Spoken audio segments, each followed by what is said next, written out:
everyone! So, for tonight's video, so ipapakita ko sa inyo or mag-i-score reveal ako sa video na to. So, our first quiz, I got 5. I got 5 over 13. So, ito po yung unang quiz namin. Then, next quiz namin is, nagkaroon kami ng quiz na 21 items. Nakakuha ako ng 9. So, 9 lang. 9 over 21. So, next quiz namin ay, yan, 4 over 5. So, andun na kami sa conjugation. So, nag-conjugate na kami from present tense to past tense and kailangan din na in a future tense. So, yan. So, nakakuha ako ng 4 over 5. So, ito yung pinagpuyatan ko ng 3 araw na ni-review. So, ayan. So, binigyan kami ng assignment. Ayan. So, then, nagpa-quiz si ma'am.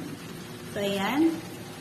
29 items. So, nakakuha ako ng 13 lang. 13. Ayan. So, 13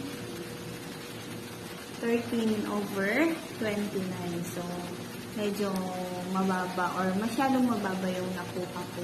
So, hindi ko naman siguro, kasi nag-review naman ako. Pero, ayun, I did my best.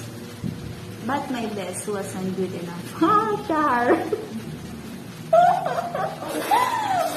Ginawa mo na yung lahat ng makakaya mo, pero wala pa din. Ayan, so next quiz namin ay, ayan, 3 over 4. Yan. Then, ito. So, ito yung first na perfect ko yung equality. Sa 4 over 4. Ayan.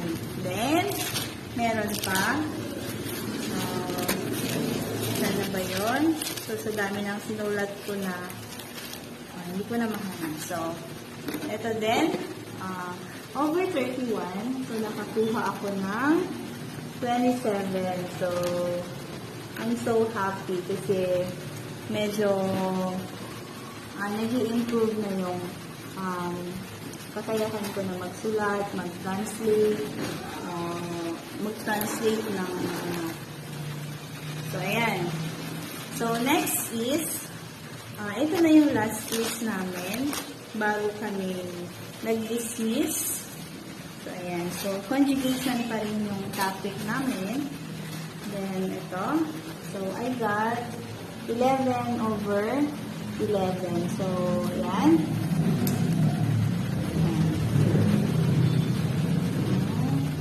11 over 11. Hindi po siya madali, guys. Kasi, kailangan yung pag-aralan yung mga basic. So, yung sinasabi nila na mga vowels lang yan. So, yun yung magsasalba sa buhay natin, yung mga basic. So, yan, yung mga basic vowels and consonants. So, ang pag-aaral ng salitang Korean ay hindi po siya madali kasi kailangan mong aralin lahat. Ultimo, tuldok. So, yan. So, bawat tuldok ay mahalaga. So, ayan. So, kailangan natin mag-focus para sa pangarap. Yan.